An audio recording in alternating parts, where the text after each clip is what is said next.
The truth about JSX and React is that I hate to admit this because some people really don't like it, but I actually kind of really like JSX. And once you understand it and once you get the hang of using JSX and you keep in mind a few kind of simple notes and rules of JSX, it's really not too tricky to use. And I think you will end up liking it. So we're going to cover all that in today's video.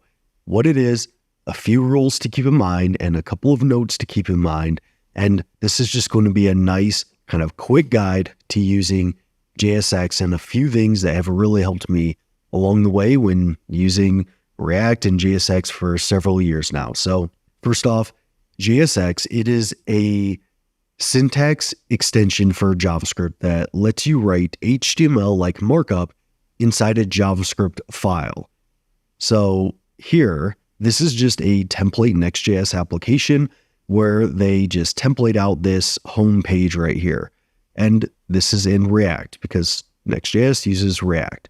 So this is just basic React code that you would even see in like a Create React app. This would still work. This right here, it looks a lot like HTML, but we're in a JS file or a JavaScript file.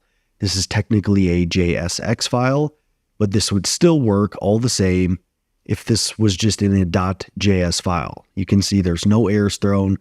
This is still all valid code here. So if you're new to React, you're like, man, this is weird. You're rendering HTML in a JavaScript file. Well, not really. This looks like HTML, but it's really just syntactical sugar at the end of the day.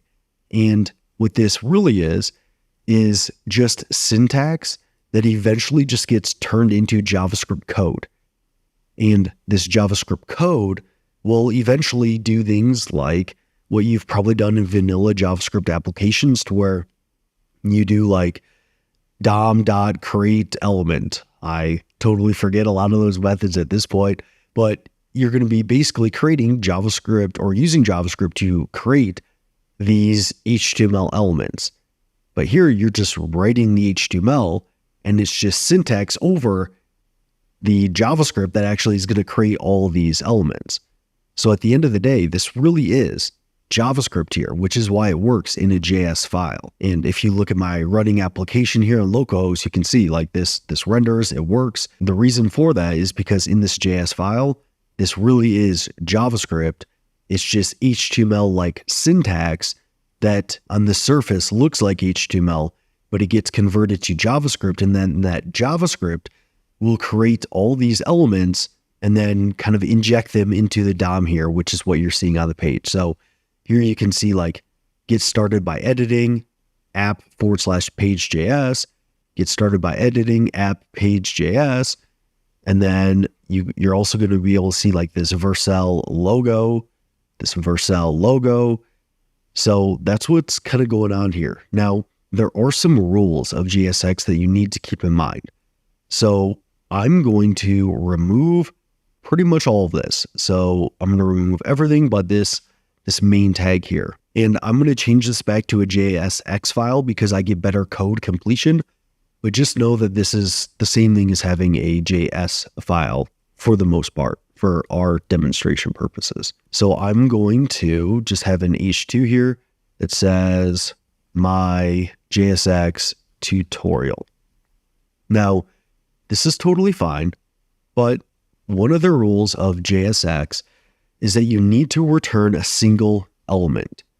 So what that means is, and this is a React component, but we need to return a single element from this component. So if I try to do like a p tag down here below and say, this tutorial is so great, you're going to see that JSX expressions must have one parent element, because what I'm trying to do here is I'm trying to render this element directly next to this element.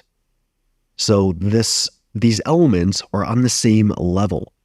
They are siblings of each other. So there's not one overall parent element that I am returning from this function. So this JSX has two separate elements. Now, the reason you can't do this, and I feel like a lot of videos don't explain this part, but the reason you can't do this is because at the end of the day, this React component here is just a JavaScript function. And this JSX, it gets rendered down into JavaScript objects. And what we're basically trying to do here is return two separate JavaScript objects from a function, which wouldn't make sense. Like if we just had function, sum, function, and this is just a JavaScript function, and I tried to return two separate objects next to each other. So if I tried to return curly braces, and I'll just say sum property is equal to 2, well, that works because I'm returning one object. What if I try to return a second object?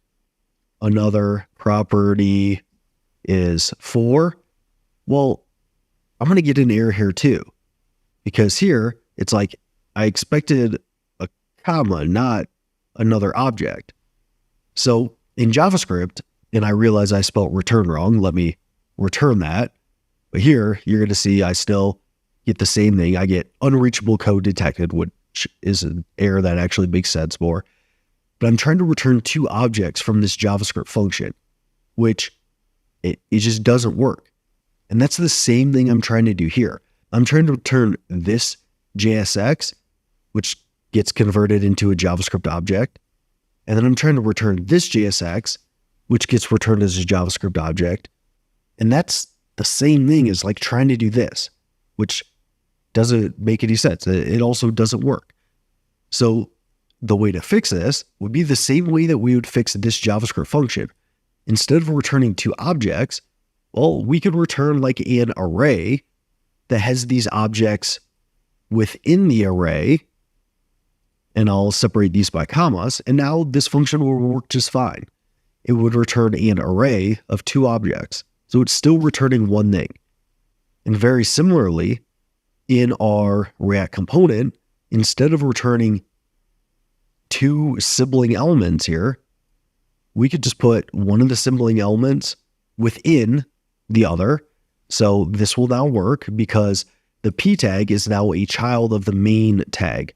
So this main element here is wrapping around this h2 and this p tag, making this be a valid element. And if I go to our browser, we can see JSX tutorial. This tutorial is so great. And then if I come back, another way to fix this would be say for whatever reason, and this wouldn't make sense semantically. Well, what if I wanted this p tag to be a sibling of this main element? What if I wanted to keep that structure? Well, we can do that. We would just need to add some sort of wrapper element. So you'll often see people throwing around divs a lot in React and then placing those elements within a single wrapper div is what you'll hear it be referred to as. And I'll make sure to indent these to make them a little bit more clear. But now what you're going to see is that we have our main tag as well as our p tag. They both get rendered within this wrapper div. So we're still returning one JavaScript object, but we have these two objects nested within them, which is totally fine as well. Now, if you want to maintain HTML semantics and you don't want to just return a bunch of wrapper divs, you can also use what's called a React fragment. So this would be a React.fragment. It gives you that out of the box, which basically allows you to render a wrapper element, but it's not going to actually render anything to the DOM. So if I save this and I see React is not defined, so let's go ahead and import React from React. But if I look at the DOM here and I inspect this, all I have is a wrapping main tag here. So I have a main tag in my p tag. I don't have anything. I have my body tag here, but I don't have anything wrapping my main and p tag because a React fragment isn't going to render anything to the DOM. And shorthand for a React fragment is just using empty arrow brackets. So you can use empty arrow brackets, and that's the same thing as a React fragment. You're going to see this also renders out. If I rendered out a div here, what you're going to see is that it does add that to the DOM. So if I inspect this again, I have this main tag. You see it now has a wrapping div around the main tag. So it does add that to the DOM.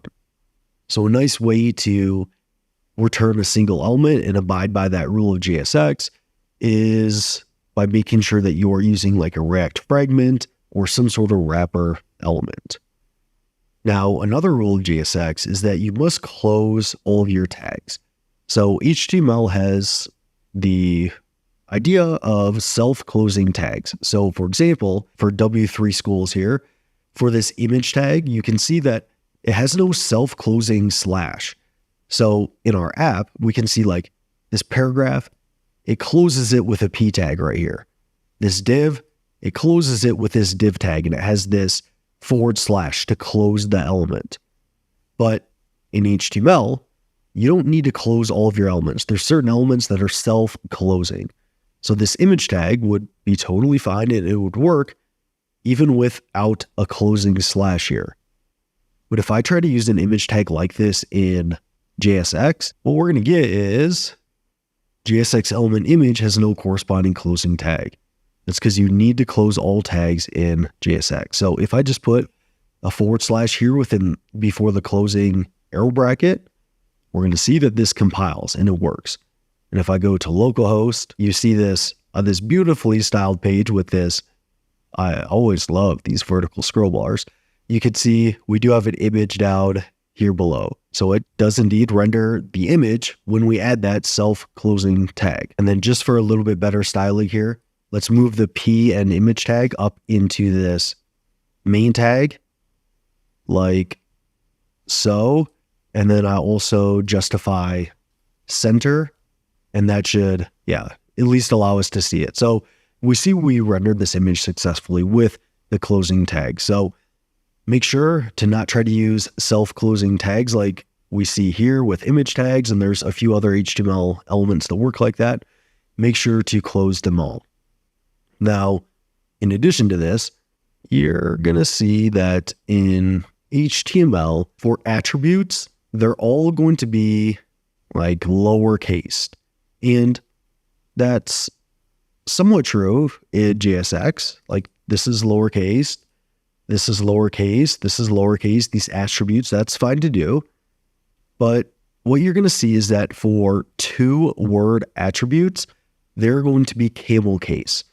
So, or at least for the most part. So for this class name, it's going to be camel case. It's going to be class and then uppercase name. So instead of using just like class in HTML, it's actually going to be class name in JSX, because in JavaScript, class is a keyword. Like if you're going to create JavaScript classes, you're going to use a class keyword in front of your JavaScript class. But since JSX gets compiled down into JavaScript, well, we're trying to add like a class for CSS styles. So what we actually want to do is use class name, because we don't want to run into those conflicts of JavaScript keywords. And the same is going to be true for other attributes. So like if I used the attribute like stroke width, it would be lowercase stroke and then width. So it would be like stroke width, like so. Or if we add an on click, so let's do a button down here. And then for this button, if I do on click, and then you see my autocomplete for all these are all going to be camel case. On abort capture, on animation start, on aux click. All of these are going to be this camel case syntax. So if we did something like an on click, you see it's not like HTML where it's just on click. It's going to be camel case. All right. So keep that in mind. Camel case for attributes. And then also when it comes to certain like JavaScript keywords like class, you're going to use class name instead. And that's actually going to be the same for this image tag as well. We would use class name instead of class. So 3 rules to keep in mind, but we do have a few more things to note here. So in JSX, when you are passing strings as attributes here, so for this class name property, it's okay to just pass it in quotes here. SRC, we can pass it in quotes. This alt, we can pass it in quotes. But what if we wanted this to like be a JavaScript variable? So let's say, I'm going to say const main tag classes is equal to, and then we'll set it equal to this string. Say I wanted to use this variable as my class name attribute. Well, the way that you can do that is just put it within curly braces. So I'm going to remove these quotes and I'm going to just add curly braces and then add those classes. So if you want to use a JavaScript variable as an attribute, you can put it in curly braces. And you're going to see within localhost here, everything remains the same for our classes. Nothing changed. So this is indeed working. So if you want to use JavaScript variables within attributes, wrap them within curly braces. Now, you can also add some logic here with the curly braces. I'm basically saying in JSX, I want to enter JavaScript land. So anything within curly braces is telling JSX that I want to be able to use JavaScript logic. Now, you can't use all JavaScript logic.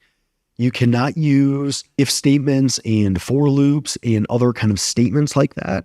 It needs to be some sort of expression. So I could do something like, maybe I'll say something that you might see as like const is small screen to add mobile styles. And I'm going to just say it's false for now. This is where you might look at the window width or something like that to see if it is a small screen, or use other kind of helper functions to do that. But here you could say like, is small screen, ? Then we will show the main tag classes. Else we will show the mobile classes. And let's create another variable here. I'm going to do Option Shift down arrow, and I'll call this mobile classes. And we will just remove all of this, I guess. If there's a small screen, and I should reverse this. If there's a small screen, show the mobile classes. But if it's not a small screen, show the main tag classes. So you can add this JavaScript expression here. This expression is totally fine. But if I try to do a statement, and let me actually show you this. So here, we're still showing the same classes because we're saying it's not a small screen. So we're still showing the main tag classes. But if I set this to true, you're going to see it uses our mobile classes, which is just normal display flex. It's not putting them in a column and it's not centering them on the page here. So you can use an expression like this, and you can use this like in anywhere in your application. So I can use it within this p tag here. If I want to enter JavaScript land, I open up curly braces, and then with that, this would now need to be a string within curly braces here if I want to render out text. And then here I can also do, so instead of using this JavaScript ternary operator, I could also use an expression like is small screen. Well, if it is a small screen, let's just do ampersand. This tutorial is so great. If it's a small screen, then it's going to return this tutorial is so great. And this double ampersand is just like a JavaScript things to where if this side of the expression is true, return this. But if this side of the expression is false, return nothing. And then here, if I do Option Shift down arrow, let's do not is small screen. So if they're not on a small screen, let's return this tutorial is so great and use a little bit longer. And then up top, let's just change this to this tutorial is fine. So something a little bit shorter because it's on small screen. If it's not a small screen, show the longer text. So here you see this tutorial is fine. But if I switch this to be false, you should see not is small screen is going to be true, and it's going to render this tutorial is so great. And we see this tutorial is so great. So you can use these expressions, opening up curly braces within your JSX. Now, like I said earlier, you can't use an if statement. So here you might think that, okay, it makes sense to be like, if is small screen, then I want to return, and you can already see it's throwing errors because expression expected. You can't use an if statement. You also can't use like a for loop because that is going to be a statement. In JavaScript, think about expressions as like little fragments of a sentence, but statements are going to be like a full sentence. You can only use expressions within your JSX code. So within this return statement. But here, like we could say, let text, and we can just initialize that. And then I can say if is small screen. Then I can say text is equal to this tutorial is fine. Else, if it's not a small screen, we can set the text equal to this tutorial is great. And then instead of like doing this logic here, we can open up curly braces because we still want to render this JavaScript variable here. Then we can just paste in text. And then what you're going to see is this tutorial is so great.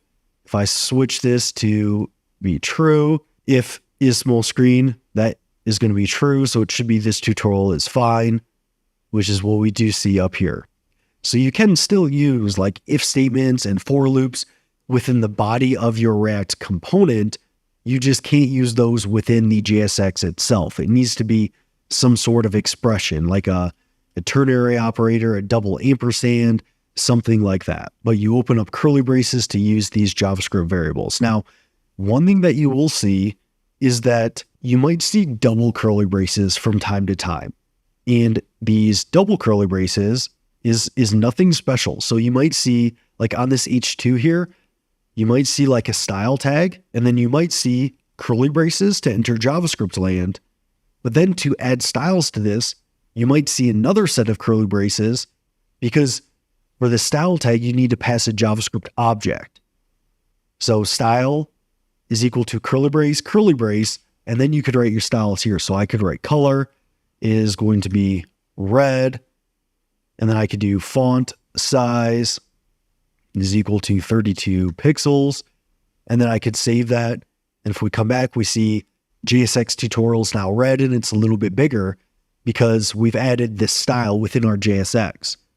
But to do this, it looks a little weird at first, these double curly braces, but all this is saying is that one set of curly braces is to enter JavaScript land, and the second set of curly braces is to add this JavaScript object that is going to render out these styles.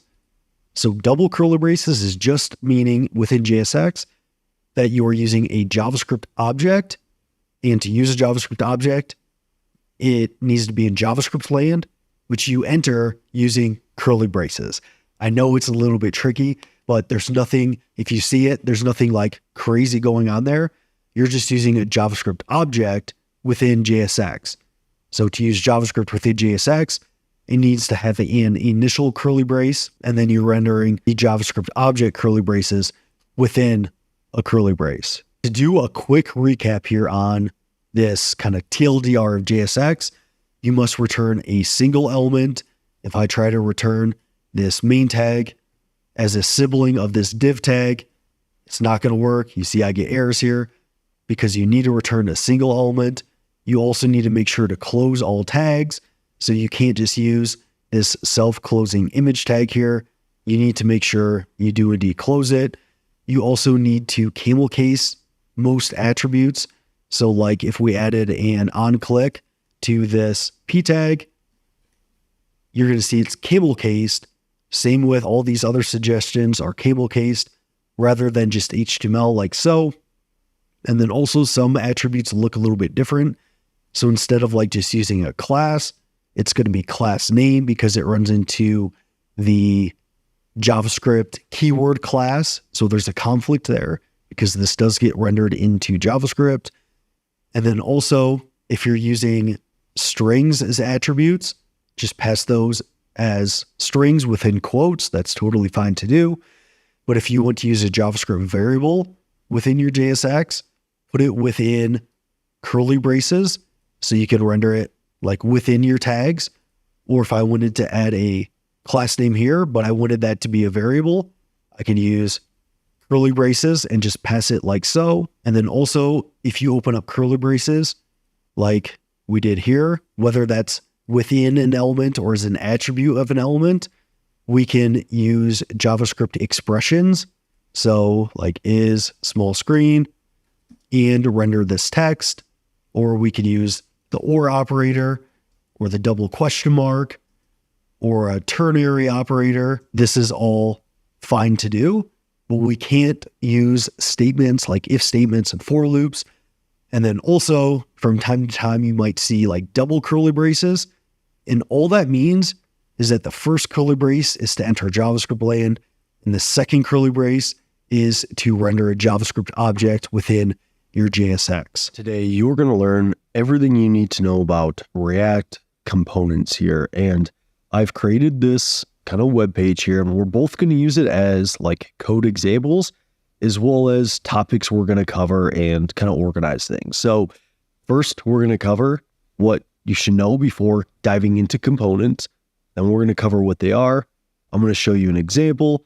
We're going to discuss why components might be a good idea when developing web pages, how to create components, nesting components, as well as organizing components. So first off, for prerequisites, I think it would definitely be a good idea to understand JavaScript functions, and then also have a rough idea of what JSX is. If you don't know JSX, then I have my previous React video. I think it's like something like the truth about JSX or something like that. That will be a good kind of starting place to understand that. And then also understanding JavaScript functions, because if you understand these, then components are pretty straightforward and fairly easy to understand. So we will mark that as done. But what are components? Well, components are effectively just JavaScript functions that start with a capital letter. So that's an important distinction there. With when creating a component in React, you should make sure that that component starts with a capital letter. This, I'll show you this in our example here in a sec. And then these components, well, they return JSX, and JSX gets converted into HTML and injected into the web page or the DOM. So it ends up being just kind of part of your UI. So when looking at even my web page here, these little like drop-down menus, these are themselves little components of UI. And for every drop-down, I'm just reusing these components. So these components are just JavaScript functions starting with a capital letter that return pieces of UI. So for another example of kind of what this looks like, and that's what we're going to cover now, so I'm going to mark that as done, and we're going to move on to this example. We're going to go to /UI components and look at some examples here. So I have created just several examples of different common components. So here we have a button component to where we could reuse this all across our application. And then when I click on the button component, I get an alert saying button was clicked. And then we could reuse this in several other areas. I could reuse this same button for a submit button down here, or for this modal component here. We could kind of reuse this component or this piece of UI, this JavaScript function that returns UI, all throughout our application. This card right here that has this kind of shaded background, a card title, as well as card content. Well, this is a component that we could use in several places of our application. This is a separate JavaScript function that returns UI. Same thing with this form component. It is its own JavaScript function here that returns a name and an email field, as well as a submit button. Same thing with this modal component. It is a JavaScript function, and I'll show you the code in a sec, that kind of does this logic for opening and closing a modal. And then same thing with this nav bar here. So let's go over to VS Code, and you're going to see this is technically a Next.js application, but we're still just writing React here. You don't need to know any Next.js for this. But I have a components folder in which I've just created several different components. So if we look at the button component, what you're going to see is that this is just a JavaScript function here. It starts with a capital letter, and then I'm assigning this const button to an anonymous function. And what it does is it has a little bit of logic here within the body of the function, and then it returns some JSX, which then gets converted to HTML. And then I use some Tailwind CSS to style it.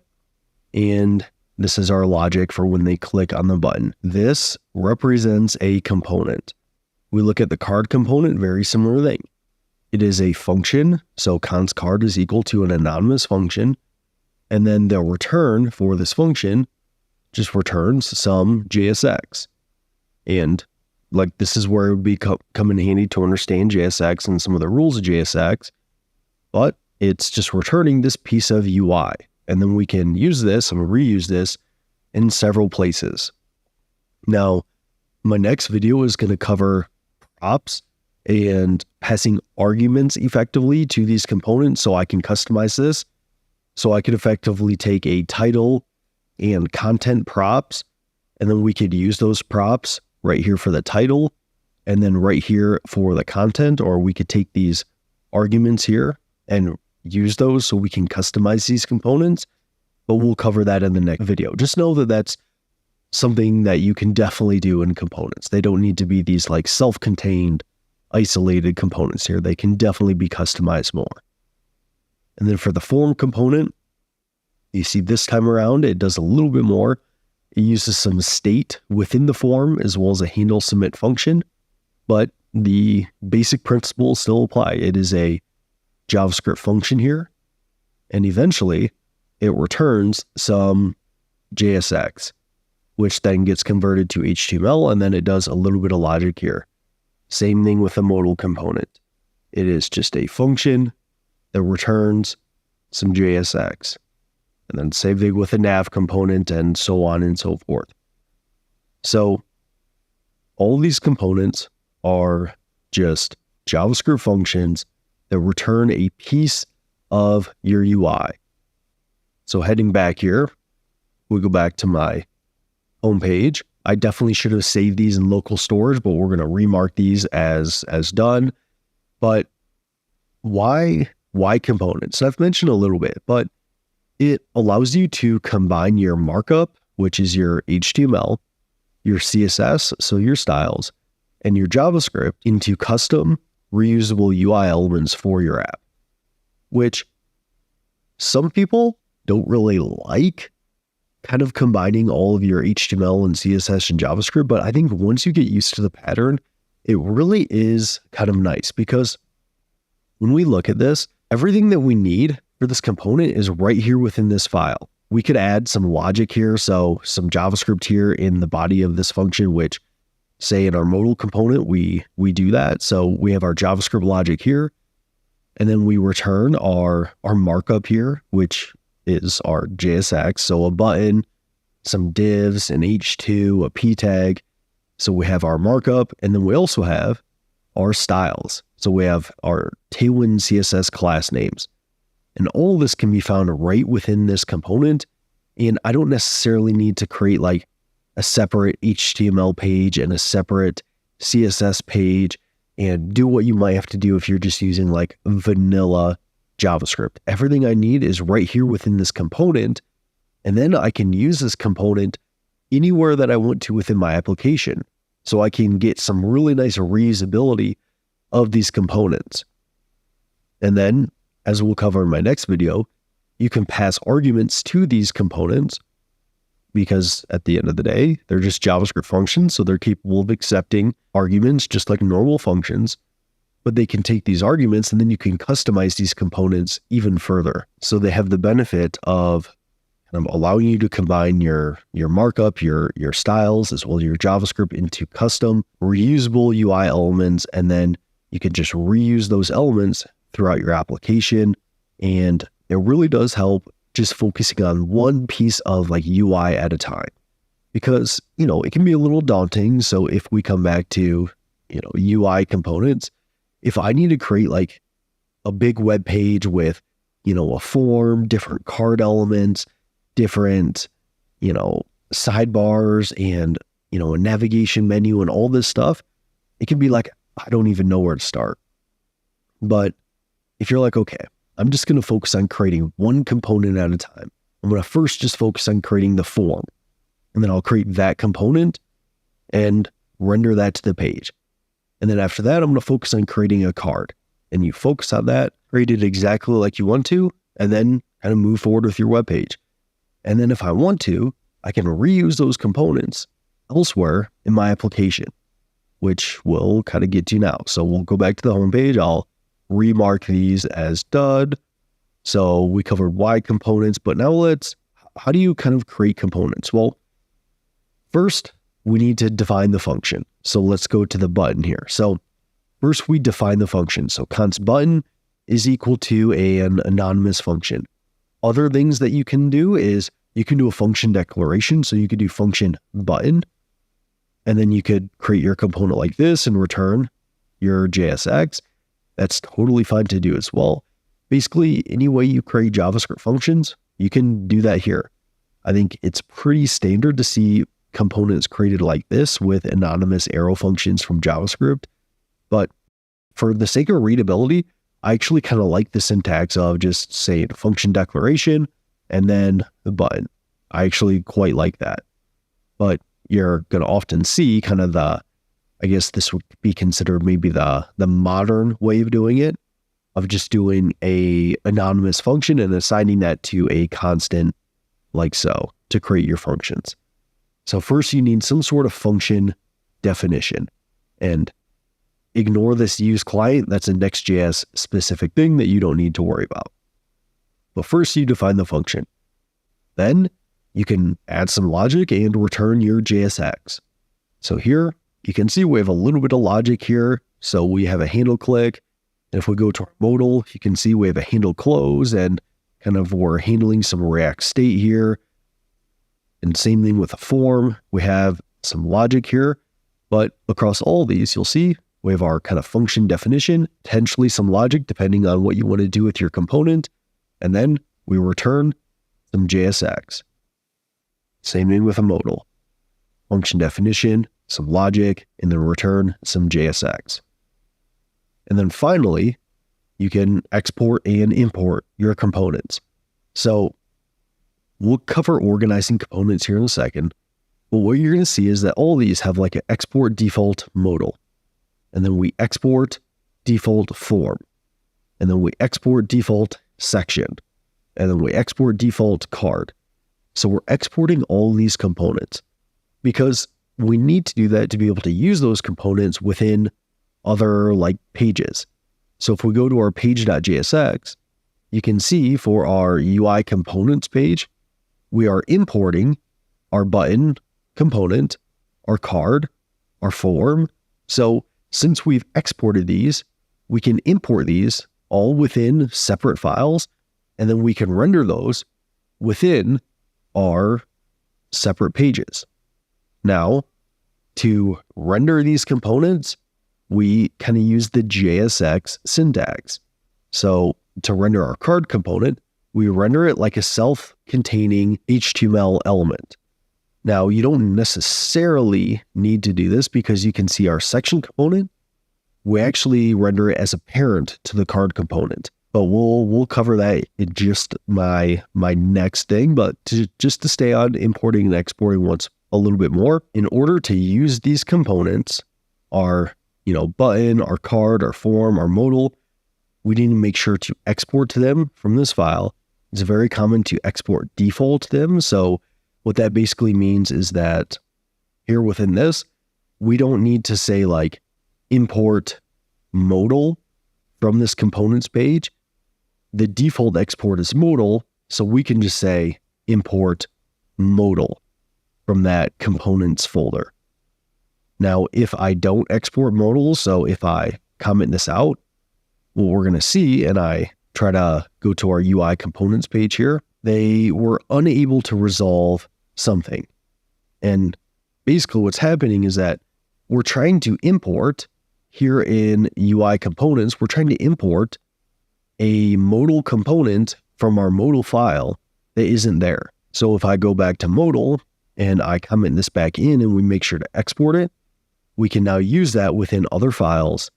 And the way that you can import it is I don't need to import like with curly braces here if it's an export default.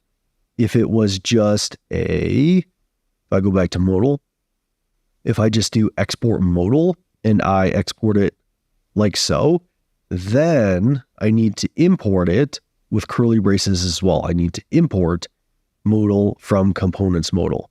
And if you see nothing breaks here, everything still works. But I just import it from the relative path in my project. So components modal. But it's probably more common here to see a default export. So export default modal. And then coming back to my page, I don't need these curly braces anymore. I can just import modal from components modal. And all this will work.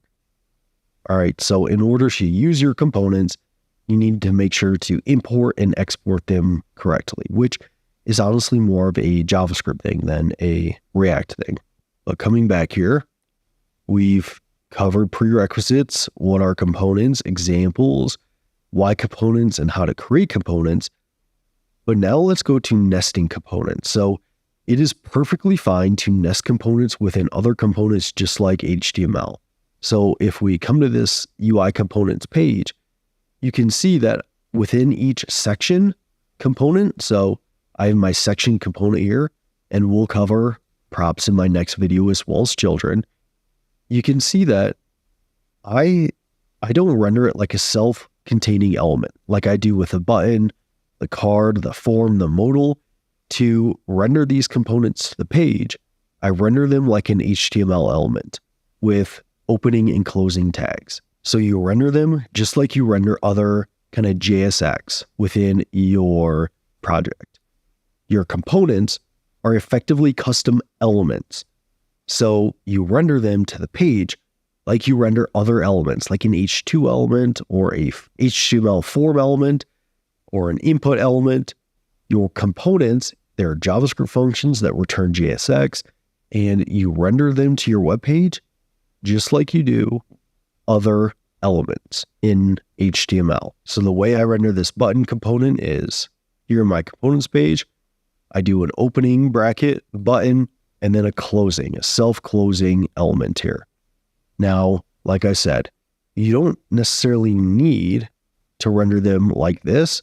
If I wanted to render something as a child of this button element, I could render, a card as a child to my button element. So if you need to render a button as a parent to a card, you can definitely do that like this. Now, I'll cover how exactly to do that in my next video on props, but just know that it's totally fine to nest your components exactly how you nest HTML. It's really not that much different. But just remember that when I want to effectively call my component, because it's a JavaScript function, you render it on your page like this. So once this UI components function here, once this gets rendered to the page, it's going to kind of go down our page here and it's going to see, okay, we have a navbar component. I'm going to call the navbar function and then return this JSX, which gets converted to HTML. And then once it gets to the section component, it's going to call this section component here and then return this JSX. Same thing. Once it gets to this button component, it's going to effectively call our button function and then return this JSX. And when it hits this form element, it's going to call our form component and then return the JSX that's within this form. So it's going to get rendered out here within this section. And we'll do a little recap here towards the end. But it's perfectly fine to nest your components within other components. That's totally valid to do. Now, finally, when it comes to organizing components, multiple components can exist in the same file, but a common practice is one component per file. So as you can see here within my components page, in my button file, I just have one singular button component, But if I wanted to, I could create a function card, and I could create a card component here that just say returns a p tag, and then it has some content. And then I could use that card within my button component somewhere. So I could render like my card component here within my button. And that would be fine to do. The reason I get an error is because in JSX, you need to return just one outer element, but I cover that more in my JSX video. But this is fine to do. So I create this card component right here, and then I render this within this button component, and both of these are in the same file. And if I wanted to, I could export button as well as card from this file. And then I could import those in other files, and that would be fine to do. So you can create components in the same file, but generally I prefer to kind of keep one component per file. Sometimes it's actually really reasonable to create multiple components in the same file, because sometimes you create like one main component in a file, but that main component gets pretty long, and you realize that it would actually make sense to create like an outside component that you just reuse within that singular main component, and you're not really going to be using that outer component anywhere else within your application. In that case, it would probably make sense to just kind of co-locate that or isolate that to that single file and create multiple components in that file. So just know, as a rule of thumb, you're probably going to see like one component per file. But if you have like a longer main component, it's perfectly fine to split that component into multiple components in the same file and just export kind of one main component. Or sometimes it might make sense to export multiple components in the same file. So that's perfectly okay to do. I just think it's probably a little bit more common to see kind of one component per file. So that covers kind of the essentials of what you need to know about components in React. But let's kind of do a little bit of a recap here. So components, well, they are JavaScript functions that start with a capital letter and return JSX, which is going to effectively return a little kind of components of your web page, or little pieces of UI. So as we can see, this button, it is just a JavaScript function that returns some JSX here. I'm going to clean this up a little bit, but just a JavaScript function that returns JSX. And the way that you then call this function is by rendering it on your web page like you would an HTML element. But they can all be like self-closing HTML elements. So like, here's my button, here's my card. They're all like self-closing HTML elements. And this effectively, once my browser starts rendering this component, once it hits button and section and card and form, it's going to call those components, and then it's going to generate the HTML that these components return. And then why are components useful? Well, it allows you to combine your markup, your CSS, as well as your JavaScript, all into custom, reusable UI elements, so you could just reuse those throughout your entire application. And it really can help kind of speeding up development and isolating kind of the logic for certain sections of your app. Now, you create components by defining a JavaScript function, adding some logic and returning JSX, and then exporting and importing that component. So we define our JavaScript function, we have a little bit of logic, we return this JSX, and then we export this component and then import it into other files, and we render that component to the page by using like HTML syntax, like JSX syntax, rendering it like an element as a self-contained element, and that effectively calls that JavaScript function, and it will return whatever that JavaScript function returns. So some JSX. And then it's also perfectly fine to nest your components and have like parent-child relationships, like we see here with this section being a parent of this button element. That is perfectly fine to do. And then when it comes to organizing your components, you can have multiple components in the same file, but you're probably going to see one component per file as maybe a little bit more of the standard. But if you have a longer kind of main component, you might see that component exported as the default export, and then kind of the pieces of that main component split out into other smaller components in that same file. It is still pretty common to see, and it's totally fine to do. So that, my friends, is components in React. Let me know if you have any questions or if there's anything I missed here, and I'll try to get back to you as soon as I can. Today, you're going to learn everything you need to know about understanding props in React. We're going to cover what props are, how they work, a good way to think about props, destructuring props, default props, forwarding props, nesting props, and whether you should mutate props or not. So a little bit of a deep dive on props in React. And, if you're a beginner, great. This is going to be very good for you. I think it would be a good idea to understand components as well as JSX in React before this video, which I also have videos on, because I'm going to make some assumptions about knowledge there. But if you have a general idea of how kind of components work and how JSX works, this is going to be great for you. And then also, if you're more experienced with React, this is also going to probably be pretty good review for you, as I know that for me personally, I've been using React for several years now, but it was still good to kind of go deep dive and research props in React to kind of create this video. So let's first head over to VS Code, and I'm going to show you what props are just by example here first. So we have this home component, and that's what's rendering here on the screen. And then we also have this info card component. So this component, all it does is it renders out a title as well as some content. So if we go to our home page and I render out this info card component, what you're going to see is that's going to render to this page. I'm going to refresh, and then we see the info card. So that's great and all, but the whole idea of components in React kind of revolves around being able to reuse components. So what if I want to do multiple info cards on this page?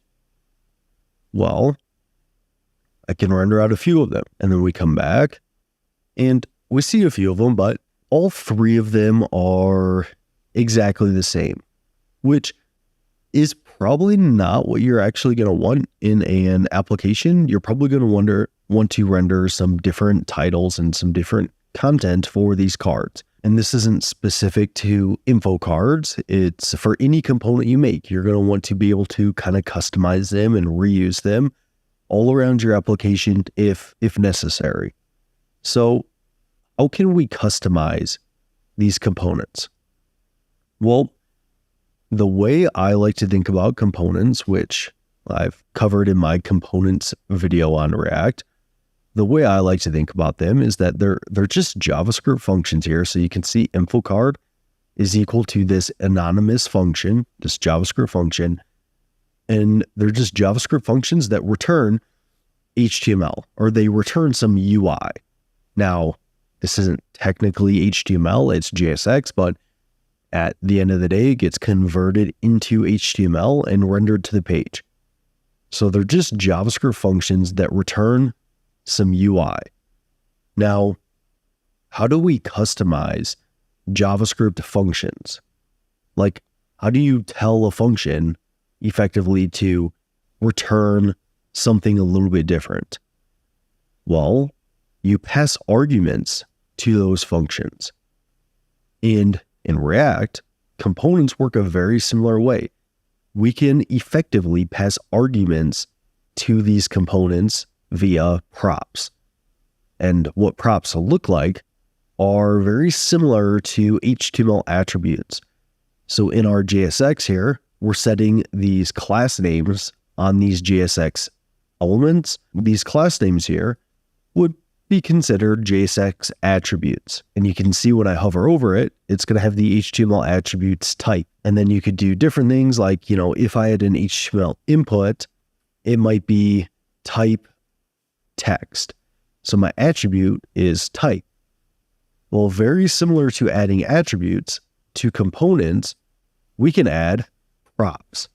So if I add title is equal to info card title, it looks just like an HTML attribute, but this is considered a React prop. And if we go to our info card, we can accept this via the props object.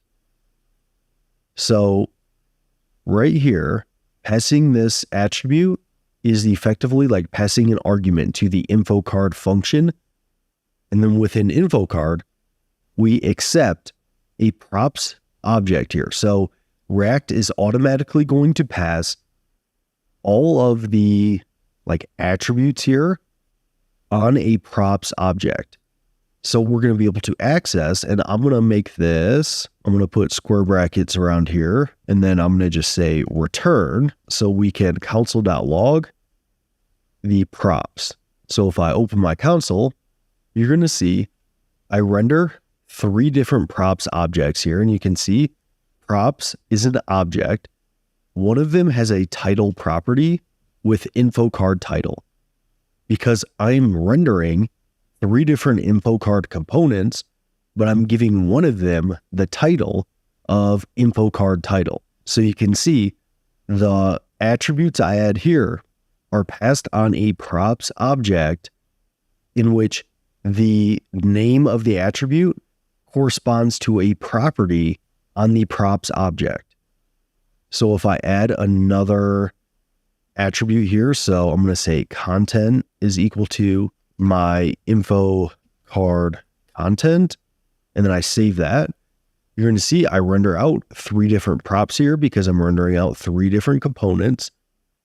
But one of the components, the props object, has 2 properties now, title and content, and they correspond to these attributes I pass here. So these attributes that I pass into this component are passed along on the props object as an argument to the component. So then I can use these within the component. So instead of just rendering this hard-coded title, I can render props.title, and then instead of rendering this content, I can render props.content. And now if we go back to our page, you can see 2 of my cards have nothing here because in 2 of my components, I'm not passing a title and content attribute, which is going to be passed on the props object that I can access with a corresponding name. So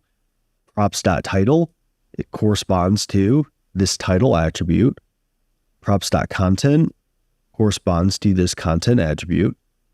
But since I'm not rendering title and content on these 2 info cards, we see just 2 blank cards here. But in our top card, we see info card title and my info card content because that's what I pass as props here. And those effectively get passed as arguments on a props object to this info card component. Now, one thing that you're going to see a lot is destructuring props right here within the parentheses of your component. So the way that this would work is if I'm expecting a title and content prop, instead of just accepting props here, I can use curly braces, and then I can accept title and content.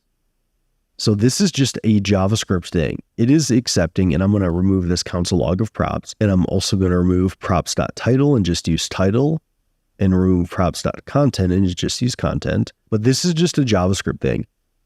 I'm accepting a props object, and I'm destructuring the title and content properties from that props object, which allows me to just use them directly within my component. And if we come back, we see we get the same result, but it's just a little bit cleaner here. And you know what you tend to forget if you're a beginner is putting the curly braces around this. So you make sure to use destructuring syntax to destructure title and content from the props object, or whatever attributes you pass, destructure the correct properties with destructuring syntax. Now, what if you want to make sure that you don't render just like empty cards here or empty components, and you want to give your props default values? Well, it's the same thing with JavaScript destructuring. And I'm going to close my console here. What I can do is I can say the default title is just some title, So I'm just using title is equal to this string. And then the content, well, it's just equal to some info card content. So I'm giving these two default values, just using the same syntax you would with destructuring in JavaScript. So if I come back, you see now my info card, where I actually pass the title and content attributes to, that has the customized title and content. But the other two, since I don't pass the title and content, they just contain the default title and content, some title and some info card content, what you see here. But if I want to customize those, well, I can just add a title here. So title is equal to custom info card title, and then content is equal to custom info card content. And now what we should see is one of our info cards has info card title and my info card content. The second info card has these corresponding title and content here. And then the third one just has the default info card title and content. If we look at that, that's exactly what we see here. So you can use the default values for your props, and those are only going to be the values for this component or for your component if you don't pass the attributes on your component. And these attributes at the end of the day are just going to be passed as arguments to your component on the props object, or they're going to be passed as properties on the props object, which are going to work like just passing arguments to a function. One thing that you really want to make sure not to do or not to attempt to do is to mutate your props. Props represent just like a single snapshot in time, and they will be reevaluated when a component re-renders, but you should not mutate them. So if I try to do like title is equal to just a weird case of strings here, you're going to see that now they're like all just changed to this weird case of strings, and like my default values don't work anymore. And then also my actual attributes don't work anymore. So don't change your props. If you find yourself needing to change some like values and have those values be dynamic or conditionally different values, what you're going to want to do in that situation is use some React state. You're not actually going to want to mutate your props. So keep your props read-only, don't mutate your props. And if you need to have dynamic values, that's where you're going to want to use React state. Now, one thing I want to show you that you're probably going to see quite a bit is forwarding props. Let me show you it first, and then I'll provide a caveat. So you might find yourself in some situations where you want to create like a wrapper component that maybe it wraps around this info card and provides some sort of customization to it. So in components here, I'm going to create a new file, and I'm going to create info card wrapper.jsx. And then I'm going to say const info card wrapper is equal to, and it's going to accept props here. I'm not going to destructure it right now. And then we'll do the arrow syntax. And what I'll do here is maybe for my info cards, I want to render like a button to close my info cards, but for some reason, I want that to be a wrapper to where like maybe only if a user is logged in, I want to show them that button.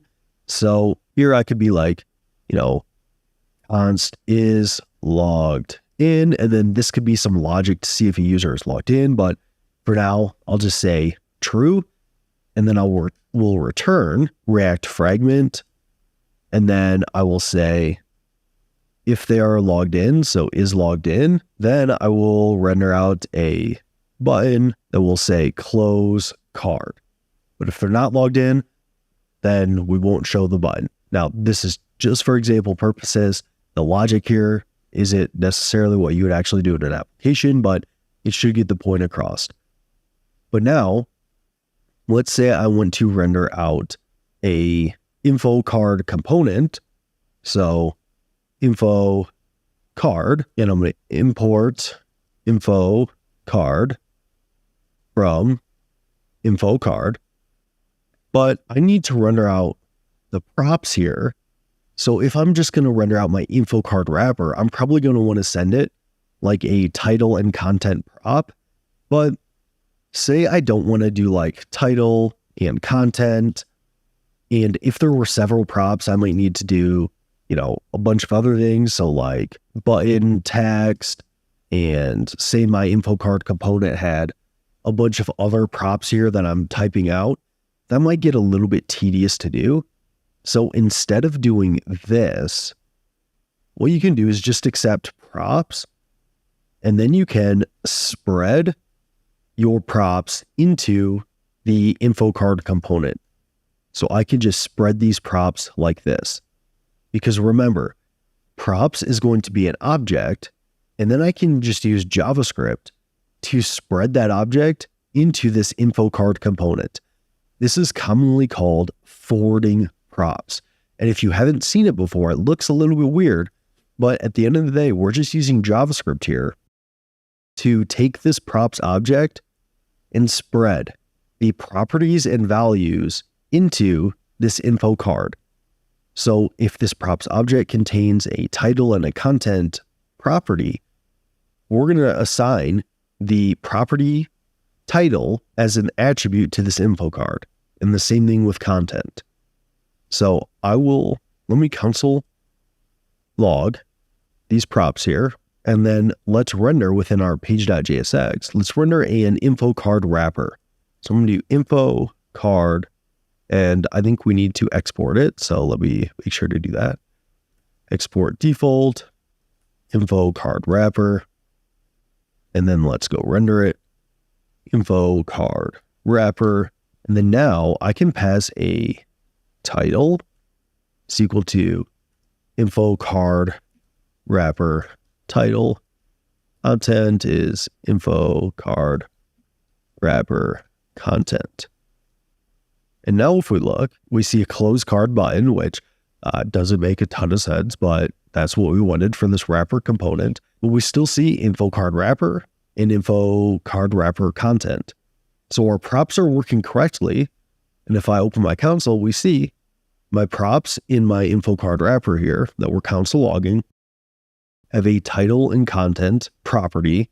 And then we're just spreading those props into the info card, which is going to work because the info card expects us to have a title and content value, and we can just spread those into the info card component. So we're just kind of forwarding these props.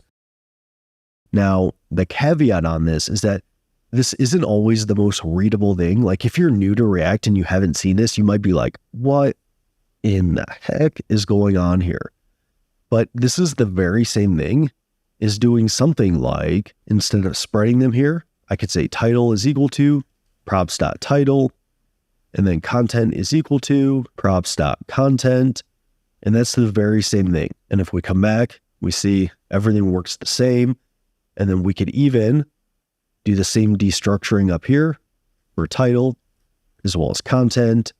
And then we no longer need to access that on the props object. And that's going to work the same way as well.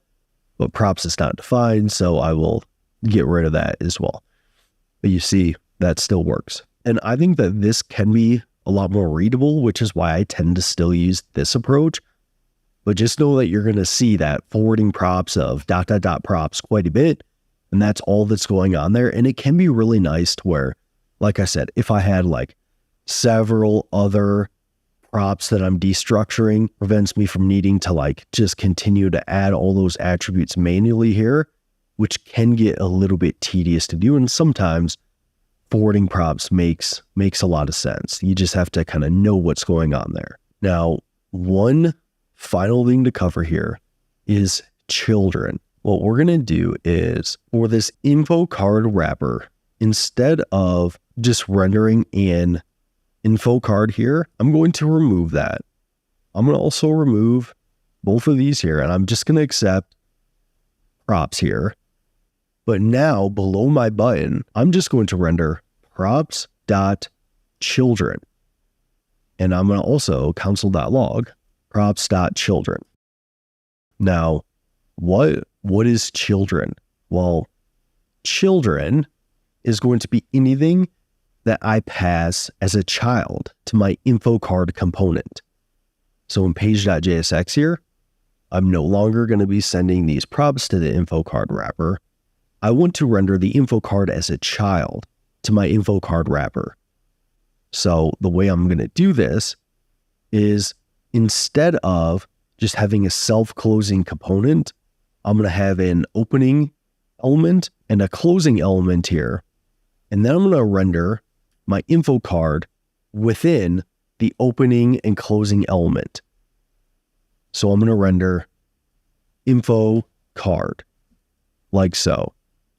And I'm going to say the title is info card child. And then the content is going to be info card child content. So now I have my info card wrapper, the opening and closing elements, and then I'm just rendering info card as a child to my info card wrapper or between the opening and closing elements. In a very similar way that like this header here has this h1 as a child to this header component or this header HTML element. We can use like the same sort of DOM structure logic to render this info card as a child to this info card wrapper. And the way that we're going to access this is going to be on the props.children object. So if I come back to my info card wrapper and I open my console here, you're going to see that my props.children, it's going to be a React element because I'm rendering my info card title. And you can see on my props.children, the type is an info card function. And then it has the props of title and content of info card child content and info card child. So I access my children on props.children. So if I come back here and I decide to render another card within info card wrapper, or say I want to render an H2, because you can render other React components as children, or you can render JSX element. I can type some stuff out and I can save this. And then now we're going to see my props.children is going to be this React component that we see right here. But we also render this H2 as a child to info card wrapper. So this is also going to be an element of type H2 that has this content. Because even in this JSX component, this text that we're rendering within it is going to be the children to this JSX element here. So both of these are going to be on the props.children of our info card wrapper. And if we look at the UI here, we see we render info card child content, and then our H2. And that's being rendered within this info card wrapper. And maybe to make this more clear, I'll make this a div here, and then I will set a style in which the border 1 pixel solid black.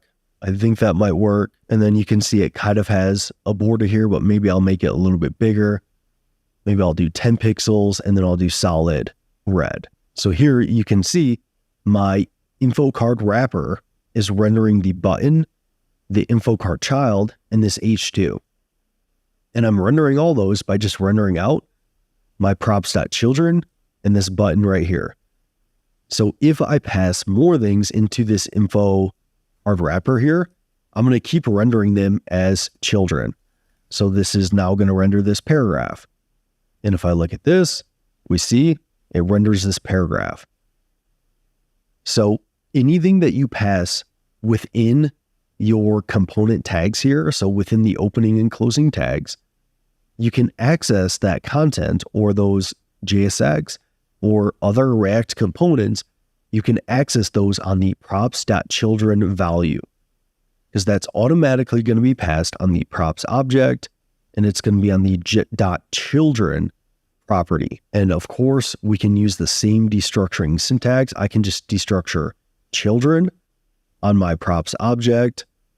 And then here we can just render out children. And we see we have the same effect here. Props.children, it can be a little bit tricky, but once you start using it, it can be really nice and it does come in handy. Just remember that anything that you pass as a child or within the opening and closing tags of a React component, you can access those on the children property of the props object that is automatically going to be passed to your component. And that can also help you further customize your React components. To become a professional React developer, I definitely think that you're going to need to understand the concept of conditional rendering.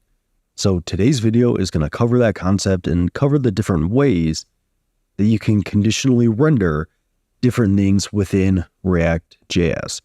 Now, I have created this just basic web page here that we're going to show conditional rendering with.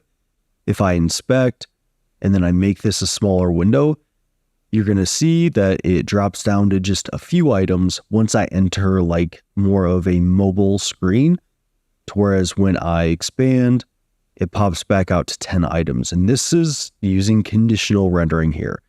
If a larger screen, show all the items. If a smaller screen, show fewer items. So we're going to, of course, cover this example, but we're going to cover several other examples of conditional rendering as well.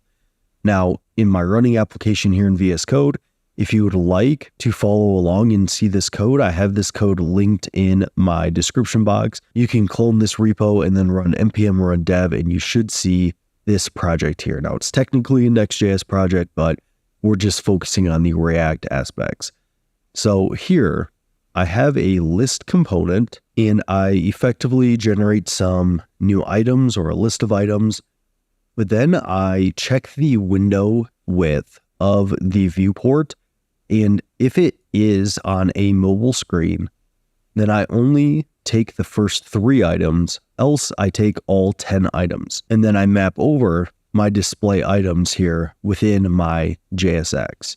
Now, if you haven't seen my video on JSX, as well as components, those videos would be really great prerequisites to this video here. But assuming that you understand kind of how JSX works as well as how components work, in my JSX here, I'm just mapping over my displayed items, in which I use a ternary operator to conditionally tell React which items that I actually want to show here. So this is one way that you can do this. Now, this can be done also via props. So I could pass in my isMobile variable via props and then use the very same logic here. Of course, you do not need to just have your logic within your component body. You can definitely pass in props and then have different conditionals and different conditional rendering based on props. You can also, we're kind of doing our logic here outside of our component, but you can also do this logic right within this JSX here. Because once I open up these curly braces, which you're seeing here in this JSX, I'm telling React that I've entered JavaScript land and I can use expressions in JavaScript. Now, when you're in JSX land here, I'm in my return statement. You can't use statements. So I can't use if is mobile here. That's not going to work. I can't use JavaScript statements here, but I could do that outside of my return statement. In the body of my function, I could say, instead of doing this logic here, I could say something like let displayed items, and I'm going to set it equal to items here to start, but then I can say, let me copy this slice, and then I'm going to get rid of this line. I'll say if is mobile, then I'm going to reset my displayed items is equal to items.slice. And then I map over these displayed items here. So this time around, I can use an if statement, but it's outside of the return statement. It's outside of JSX. It's in the body of my component, but I'm just initializing a variable, setting that to a default value. But if it's mobile, then I want to make my display items a little bit less, just 3 items. So in this instance, our condition is outside of our return statement, but we're still conditionally rendering different items based on this isMobile condition, which this function, every time it renders and re-renders, it's going to recheck, okay, if isMobile, these are my display items here. Now, what if for this list component, I want to add like a header to this list, but I only want to add it if we are not on mobile. So if we're not on mobile, add a header to my list, but if we are on mobile, don't add the header. Well, above this UL here, I'm going to enter JavaScript land, and here you can actually use a ternary operator right within your JSX. So any expression. So I can say isMobile ? Then return null. So if we're on mobile, don't render anything at all. Else, I'm going to render an H2 saying some title. So here I'm not on mobile. We see the title, but as I shrink it down, you see we only see 3 items and we don't see the title anymore because we're not on mobile. So our display items, our condition here is working correctly, and then we're also doing this correctly. A shorter way to do this, rather than using a ternary operator right within our JSX, and to be clear, you could also do something like this. You could say, just like what we did for the displayed items, I could do let title is equal to some title, but I can say if isMobile, then I could just set our title to be equal to an empty string. And then here within this, we could render an H2 and then just render our title within our H2. Now, the problem with this is that we're always going to be rendering this H2 regardless of whether there's a title or not. But this is another way that you can see things done. And you'll see here that it works the same exact way, showing our title when it's not on mobile and not showing it when it is on mobile. Let me get rid of that title variable. But what I showed you before with the ternary operator, there's actually probably a better way that you can do this, in which you could say isMobile &&, then render a title. So I'll render some title. And what this is doing is it is the logical and operator here, in which if the left side of the operator evaluates to a truthy value, it's going to return whatever is on the right side of the operator. So if isMobile is truthy, it is going to return some title here. But if isMobile is a falsy value, it is just going to return null, which in React, you return null if you want to render nothing. So if isMobile is true, then render the title. Else, it's not going to render the title. But this is actually the opposite of what we want. We only want to show the title if we're not mobile. So I can say not isMobile, then render the title. So if we see this, I'm going to see if I shrink it down, we don't see the title anymore. Expand, shrink, we see it working as we want. What you're also going to see a decent amount is just returning early with either some other JSX, or you might return early with just returning nothing at all. So before my return statement, you might see an early return like if isMobile, then maybe you just don't want to render the list at all. So I'm going to just return null. So if we're on mobile, don't render the list. And what you're going to see is I'm on mobile, I'm not seeing the list, and now I see it. So what we're doing here is, if we're on mobile, just return nothing. And in React, you return nothing by just returning null. This might not be the best pattern to follow, just because if I'm only looking at my page component here, where I'm rendering my list, if I'm only looking at this page component, I might see this list component here, but it's not clear to me by just looking at this like home page that this list isn't going to render on mobile. I might look at my page component, come look at my page and not see my list, and then be a little bit confused. So it's not always clear. And a better way to sometimes do this is to just conditionally render the component itself. So here I could say not is mobile. So if we're not on mobile, then I want to render the list here. So then it's clear that if we are not on mobile, that's when I render the list. And I kind of leave that logic out of the list, and I could just get rid of that there. So sometimes it's better to just conditionally render the component itself, like how this would work here. Of course, I don't have this is mobile component defined in the scope of this function, but sometimes it's better to just conditionally render the component itself rather than putting that logic within the component, because it can sometimes make the code a little bit more readable.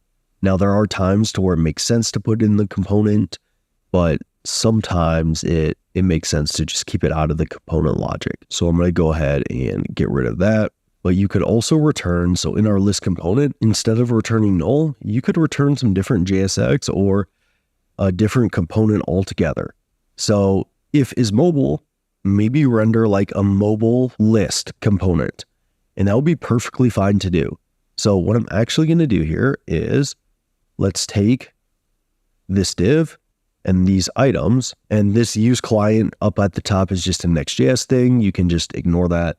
But I'm going to create a function called mobile list, and then it's just going to return this, but we're not going to do any mapping here. We're just going to return one list item component. So of course, this is a little contrived. We don't need a key, and we're just going to say that this is a mobile list item. So if we are on mobile, then we're just going to, and of course, make sure to return. We're going to early return our mobile list component that we define here that just returns one list item. Else, we're going to return our entire list. So you can conditionally early return a completely different component, and that's totally fine to do as well. So here you see on mobile, I just return my mobile list item. But if we're not on mobile, I return our full component. Now, one thing to note here is that earlier I showed you these logical operators, and I also showed you the ternary operator to where like not is mobile and shows some title, else just return null. And it's common. You're going to see it a lot. But my opinion is more so along the lines of, if possible, use if statements if you can. Because I think that this logic right here, if is mobile, then reset the display items to be something else. I think that logic is much more readable compared to this. I mean, this isn't terrible, but it's like, okay, not is mobile. Okay, so if it's not mobile, then return some title, else just return nothing. Like, that's not bad, but this can get much more complex. Like if I'm returning a big chunk component here, so instead of just a title, maybe I'm returning a whole different section or something like that with more logic, that can get a little bit confusing. So generally speaking, I try to use if statements where possible because I just feel like that is a little bit more readable compared to using the logical and operator or ternary operators. But that is a little bit of a personal preference thing, but it's something to definitely consider in writing a little bit clean code with these conditional rendering patterns here. So those are kind of the main patterns there. We have ternary operators, we have the logical and operators, and we're doing both of these within our JSX here, but of course, we can do that outside of our JSX as well using variables, so display items, and instead of just assigning it to items, we could use our logical operators outside of our JSX, or we could use our ternary operators as well. But like I said, I kind of prefer using an if statement outside of our JSX because if statements won't work in our JSX, only expressions work, but that would be kind of my preferred approach. And then also you can do an early return. You can early return nothing, although sometimes it's better to just do your early return when you're rendering the component itself rather within the component logic. But you can early return a different component, early return nothing. But those are kind of the core ways that you can conditionally render within React.js. So hopefully you learned something from this video and that you take something away from it. But I think if you understand kind of those core ways to conditionally render, and this conceptually makes sense, that you're well on your way to understanding how all this works. So play around with it and let me know if you have any questions in the comments below. How do you render lists in React? Well, in today's video, we're going to cover just that and several different key points that you need to understand when it comes to rendering lists within React. So I have created this web page here.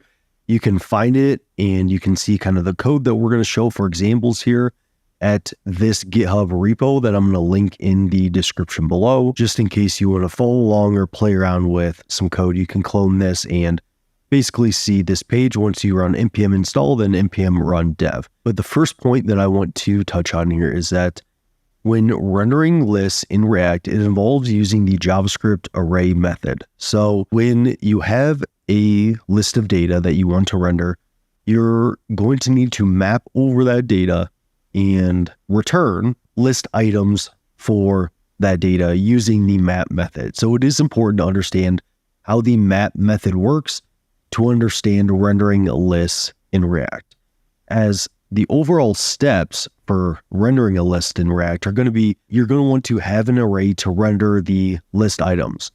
And you might want to filter this array prior to rendering it if needed, which I'll show you how to do in a second. And then also you are going to map over the data, giving each item a unique key prop, which you can see the next few points we're going to cover is regarding that key prop. So we'll cover that in more depth. And then number 3, you're going to render the LIs in the return statement of a component wrapped in an OL or UL. So let's look at an example of this. I have my home page here, and I have this key points array, and each item in the array is just a string that is going to be an item that I render on my page here. These key points are in an array, and I'm mapping over this array and rendering it to this web page. So here we have this key points array.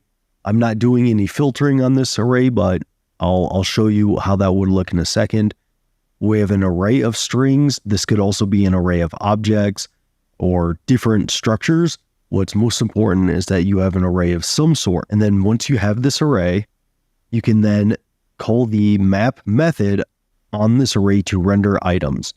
So here within the return statement of this homepage component, you're going to see that I have a UL, and then within this unordered list element, I open up curly braces because I am entering JavaScript land because I'm using the map method within my JSX here. And if you need a refresher on JSX or components or props, I have 3 videos on all those topics prior to this video. I think all those would be good to understand before diving into mapping over stuff. But I open up curly braces because I want to enter JavaScript land. And then on my key points array, I call the .map method. So this is just a JavaScript thing. I'm using an array and using array.map. And then I am passing in an inline function. I am accepting the point as well as the index that you get on the map method. And then I am implicitly returning. So remember with arrow functions, if it's on the same line here, it's going to be an implicit return. I'm implicit returning this parenthesis that within the parenthesis, it's going to have an LI, a list item, in which it's going to have a class name. It's just going to add some classes for Tailwind CSS. And then it's going to render my point, which is just going to be a string within this array right here. So I have my array, I have an unordered list. You could also have an ordered list, an OL or a UL. And then I open up curly braces to enter JavaScript land. And then I call the map method on the array. And then in that array, I return a list item for each element within my array here. And then I render that content out. I also mentioned that you could definitely filter it. So I could say const filtered array, and then that is equal to keypoints.filter. And then, I don't know, we could say item, we want to return true to filter it into the array. So I'll say item dot maybe includes keys. So only render the points that include keys here. And then instead of rendering our key points, we're going to render our filtered array. So I'm going to do that here. You're going to see I now only have 2 items here within this array. Both of them contain keys. because I'm now rendering the filtered array. So that is how I would filter your arrays. I would create a separate array using the filter method, and then I would return that array down here. But this is mostly just JavaScript here, creating a new array that you can then map over within your return statement. But we're going to come back, we're going to get rid of the filtered array and just render our key points array. One thing I touched on earlier is that each item in the list should have a unique key prop. So you can see for this list item that we are returning, it has a key prop right here. Now, it's important that you understand a few different rules to keys. So for one, the reason that they're needed is that keys help React identify which items have changed, are added, or are removed. This allows React to correctly update the DOM.